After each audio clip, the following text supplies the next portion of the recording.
I'll be honest. I don't think all parents are aware No. of how their childhood impacts them as adults. So then oftentimes what happens is parents will replicate the same way they were parented with their own children.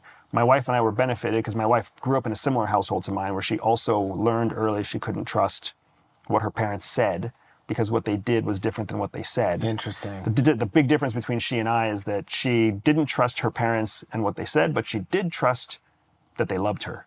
Whereas for me, I didn't trust what they said, and I didn't actually trust that they loved me. I kind of still wonder if my mom could have changed her decision in 1980, would she have changed her decision in 1980? Have you asked her that?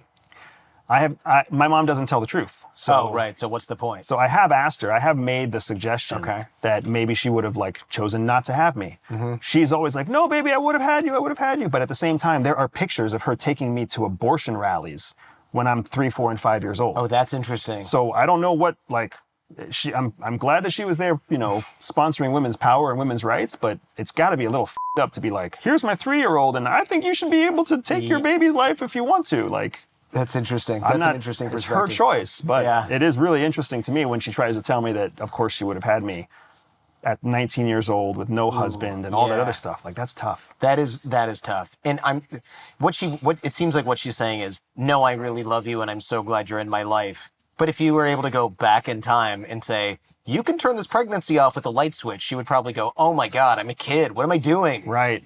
It's a hard call. And that's, whenever the topic of abortion comes up, for me, I'm very sensitive to it, not in an emotional way, but this is why, whatever your politics are, I believe women should have a choice. Because my mom had a choice. At whatever level, she had a choice, and she chose to give me a chance. And I was not an easy child. I was a sickly child when I was born. Oh, really? I had some Look health like you're in good issues shape now. because I was able to recover because my mom had me, and there was a hospital that took care of me, and there was modern day medicine, and I was in the United States. So, but it's tough, man. It's a sticky situation. That's interesting. It's interesting you grew up not trusting your parents. Because I can't. Most people many people listening just can't relate to that at all. Really, you trusted your parents? Yeah, trusted my parents. Even my dad. It's funny because my dad and we have a good relationship. I want everybody to know. I just talked with him, but he's like a really terrible communicator. It's comical. It is. So I trusted him insofar that we all understood what the hell he was even talking about at any point in time, but he wasn't a guy who was gonna my parents were. You could rely on them as well. Being able to trust somebody and rely on them are two totally different things, I guess, as well. But yeah, I trusted my parents, and and our relationship is really good as a result. That's awesome, man. That's a beautiful thing. And that's what I'm hoping will happen with my kids. I'm sure it will if you're actively cultivating it. How old are your kids now? I have an 11-year-old son and I have a 6-year-old You daughter. would have screwed this up already, I'm pretty sure. Right? Come on. Mine are younger, so who knows, but you still have time to screw it up if you try. It's true. But I think if you're focused on this and you haven't already messed it up, you're probably doing okay. My poor children, I have to give them credit. And one day I'm hoping they'll be adults listening to this interview, right? They're raised by 2 spies. Their mom and their dad are 2 professionally trained liars. We're not only trained to tell lies, but we're trained to identify when we're being lied to. Yeah, sucks for them. Well, what's wild is it sucks for them because it's tough for them to come up with a fabrication. Right. But they're also essentially modeling us, so they're going to be really good. That's true. You got to be careful they don't misuse that. With great power comes great responsibility and all that. Yeah. So I'm very fortunate because we have our son does not even like to try to lie because he's been caught so many times. But our daughter is fearless, and she really is hard to read sometimes. Sometimes you're like, oh, I think you're lying, but I don't know. Yeah. Go hook yourself up to the machine. I'll be in a few minutes. Sit on the pad. Yeah, sit on the pad. No, I know you have a thumbtack in your shoe. Take the shoe off. That doesn't work anyway, from what I understand. No, it's a baseline thing, but I'm with you. Yeah, I think I did an episode a long time ago on Polygraph, and I had to remove it because the guy was an expert circa 1975, and a guy from the State Department was like, the beginning of my career, we didn't even have that anymore. That guy was an expert on the polygraph when they invented it in 1965 or whatever, but now it's like, He's like, I'd love it if somebody puts a thumbtack in their shoe. We see it immediately on the graph, and then we know that they're trying to beat the test, and then we know that they immediately fail. So he's like, those are the quick. That's an early lunch for me. Yeah. So meanward, it's like this other guy wrote a whole book on it. Well, so, I'm sorry. I don't want to dwell forever on that, but please. I think that's so interesting, right? There's so much interest in how to beat a polygraph. Yep. And what's fascinating to me is like the polygraph is the exact right time to just lay it all out there. Like if you want something so bad that it requires a polygraph to get there, you want to just go in and comply. Because if you comply, it's hard for the polygrapher to determine whether you're being honest or not. Because normal honesty makes you sweat. It changes your heart rate. It makes you uncomfortable. Like real, genuine honesty makes them have to work. Actual dishonesty comes much easier than honesty. So polygraphers don't have to work as hard.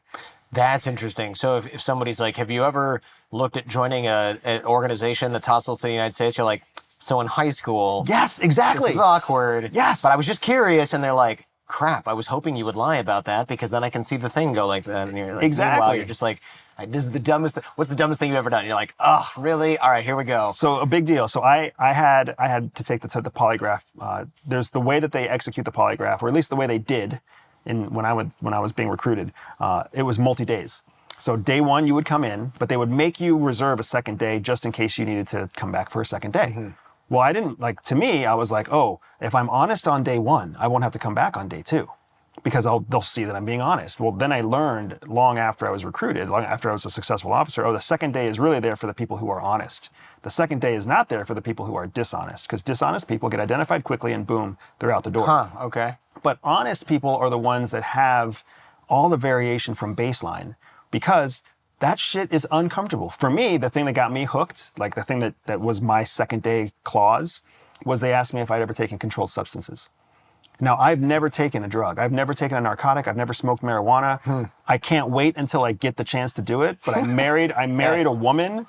I married a woman who did drugs in high school and college. And she was like, now that we're married, I'm not letting you do that until we're like 75 years old. And I would say you're not missing a whole lot. And that's what a lot of people tell me these days. But I don't know what I'm missing, so I'm kind of jealous. My point is, when I was in the military and I was sitting underground at the missile silos, it was considered under UCMJ a controlled substance, even if it was over the counter, if it had a sleep aid or if it had a painkiller. Oh, man. Because they don't want somebody on a sleep aid underground. That makes sense. So can't wake you up for the drill. Correct. So they drilled that into us in the military.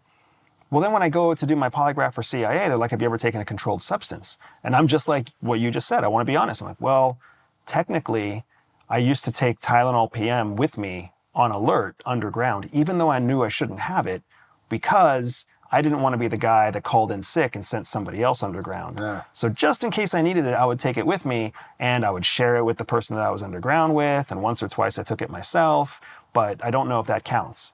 Well, the polygrapher was like, you just ruined my day, dude. Because now I don't know if that's controlled or not. And then I turned into a whole second day of deeper digging into like, have you taken cocaine? Have you taken heroin? Have you done this? Have you done that? How many times have you seen marijuana? And I remember being like sweating in my seat, being like, well, there was this one time at band camp where my friend who plays the baritone was smoking a joint and he was offering it to me and I thought maybe I should take it. Like it was the most humiliating, like I feel like a bad guy. It was oregano in the first place.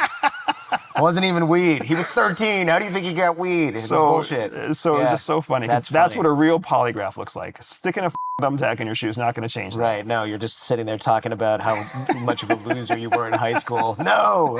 The biggest bender was a Tylenol PM bender in 1998. God. That qualifies you for CIA. That's really funny. That's really funny.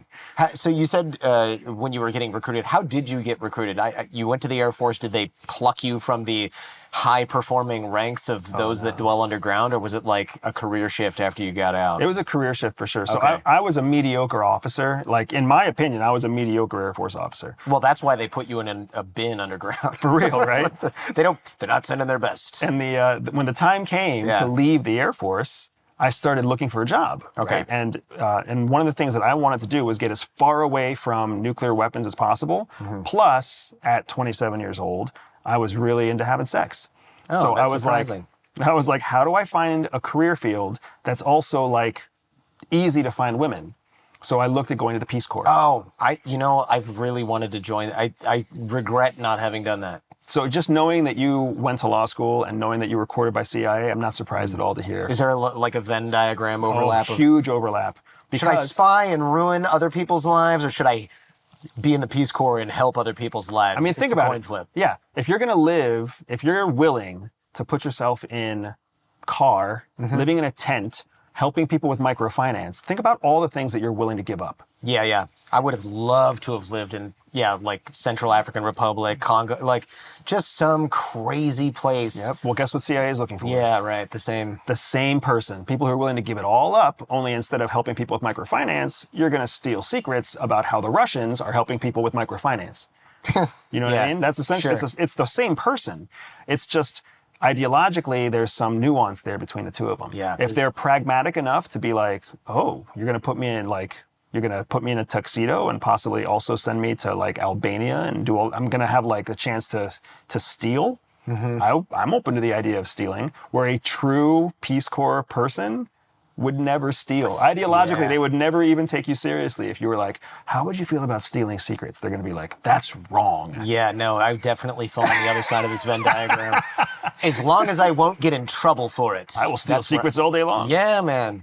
It's worth it because America. Because America. Yes. Because of freedom. Freedom said. Freedom for me means I can take freedom from them. Freedom says I'm supposed to blackmail you. I'm sorry. That's just how it is. That's what makes That's what makes a good CIA officer. So I was leaving the Air Force, trying to go the exact opposite direction, trying to I tell people all the time, all I wanted was to have tent sex with hippie chicks while helping children that were starving. That's and what instead you got air-conditioned sex with God knows, kids can't talk about it. Yeah, exactly. But at least you had air conditioning. But it's important to highlight, like, because of the overlap in the Venn diagram, CIA has a strict policy where it does not recruit or accept applicants who have ever served in the Peace Corps. And the Peace Corps has the same strict rules about never accepting applicants who have served with CIA. So CIA definitely disqualifies you from the Peace Corps for life. However, CIA will recruit after the Peace Corps if enough time has elapsed and under certain circumstances. I didn't know that. I looked it up before you came over. That's not just something that's in the back of my brain. I looked that up because I thought, I wonder if you can still join the Peace Corps. The answer is no. But if you join the Peace Corps first, then maybe 10 years later, you join the CIA and you end up back there. But I would imagine they would not. That's a sticky one, man. It's a sticky one. Because if they put you in as an aid worker, they endanger every aid worker, which is, I think, why they typically don't do that. But it's not a complete. The CIA will just do whatever the hell they need to do.